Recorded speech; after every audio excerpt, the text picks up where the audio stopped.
નમસ્કાર ખેડૂત મિત્રો, હું ચતુર સાંખટ મદદનીશ ખેતીની એમાં આપ સૌનું કૃષિ દર્પણ ચેનલમાં હાર્દિક સ્વાગત કરું છું.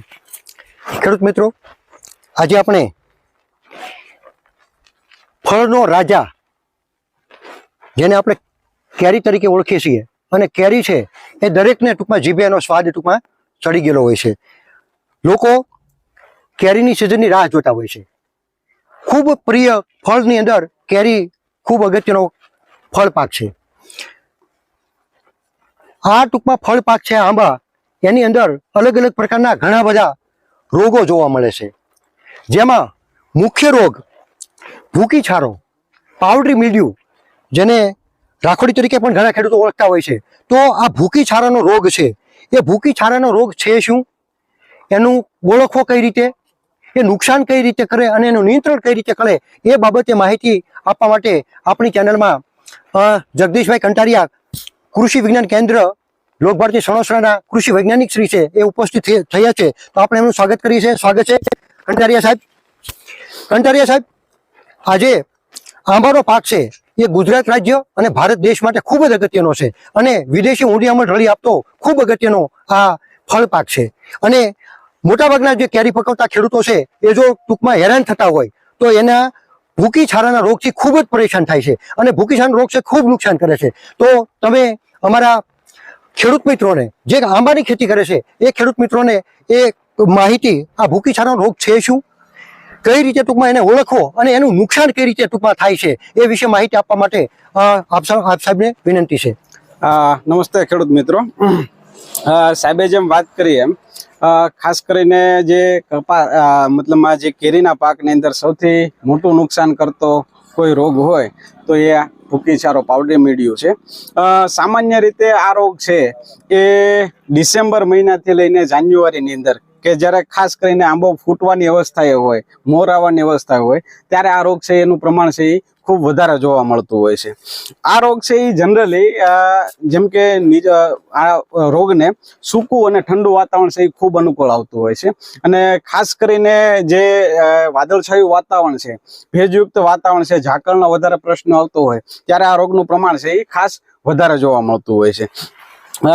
જે રીતે પાવડરી મિલ્ડ્યુ જોઈએ તો આજે જ્યારે આંબો છે એ ફૂટ અવસ્થાએ આવે છે ત્યારે સફેદ કલરનું જે આંબાની મોર હોય છે એની અંદર સફેદ કલરનું એક આવરણ જોવા મળે છે. એ ધીમે ધીમે છે એ મોરની અંદર ફેલાય અને જે મોર છે એનું ફલિનીકરણ થતું અટકાવે છે. જનરલી છે એ ધીમે ધીમે છે એ મોર છે એ કથ્થાઈ રંગનો થાય છે અને ધીમે કાળો પડીને ખરી જતો હોય છે. અને આના લીધે આની અંદર જવણ, જે કેરી બેસવી હોય એ બેસતી નથી. અને ઘણી વાર આ જે નાની નાની કેરીઓ બેસે છે, એ ખાકટીઓ બેસે છે, એની અંદર પણ જ્યારે પાવડરી મિલ્ડ્યુ એટલે કે ભૂકી છારાની અસર જોવા મળે ત્યારે એ પીળી થઈને ખરી જતી હોય છે.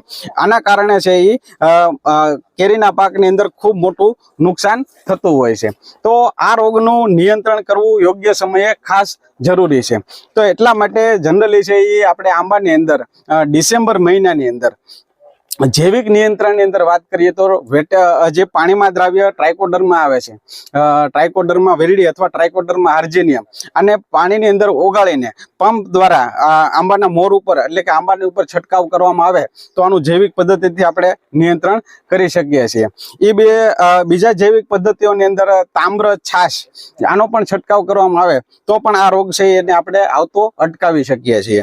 અને રાસાયણિક પદ્ધતિની અંદર વાત કરીએ તો સારામાં સારી ફૂગનાશકો જેમ કે હેક્ઝાકોનાઝોલ છે, ટેબ્યુકોનાઝોલ છે, વેટેબલ સલ્ફર જે આવે છે, એ એઝોક્સિસ્ટ્રોબિન છે, આ દવાઓનો ઉપયોગ કરવામાં આવે તો પણ આ જે છે એ રોગનું નિયંત્રણ આપણે કરી શકીએ છીએ.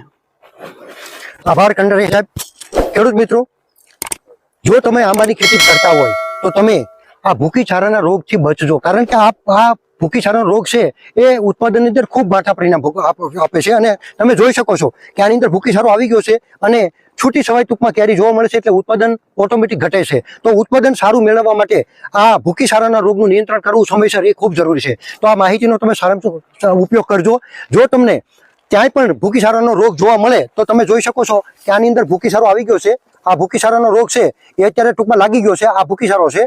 તો ભૂકી છારાના રોગને સમયસર જૈવિક પ્રાકૃતિક રીતે અથવા તો રાસાયણિક રીતે જે તમે જે પ્રકારની ખેતી કરતા હોય એ પ્રકારનું ટૂંકમાં આનો છંટકાવ કરી અને સમયસર એનું નિયંત્રણ તમે કરશો તો આંબાની અંદર સારું એવું ઉત્પાદન મેળવી શકશો. તો ખેડૂત મિત્રો, આ માહિતી તમને ગમશે. આ માહિતી ગમે તો તમે લાઈક કરજો, શેર કરજો અને વધુમાં વધુ ખેડૂતો સુધી આ માહિતી પહોંચાડવા મારી આપને સૌને મારી નમ્ર વિનંતી છે. કારણ કે મોટા ભાગે કેરી છે એ આ ભૂકી સારાને લીધે બહુ ખરી જતી હોય છે, ફલીનીકરણ પણ થતું નથી અને ફલીનીકરણ ન થવાને કારણે આ જે લૂમની આની અંદર જે ટૂંકમાં જોવા કેરીની સંખ્યા જે જળવાવી જોઈએ એ સંખ્યા જળવાતી નથી, એને કારણે ઉત્પાદન સારું મળતું નથી. તો માહિતી વધુ ખેડૂતો સુધી પહોંચાડવા મારી વિનંતી છે. આપ સૌનો કંટાળિયા સાહેબનો પણ ખૂબ ખૂબ આભાર અને આપ સૌનો ખૂબ ખૂબ આભાર માની અને આ વિડીયો અહીં પૂર્ણ કરું છું.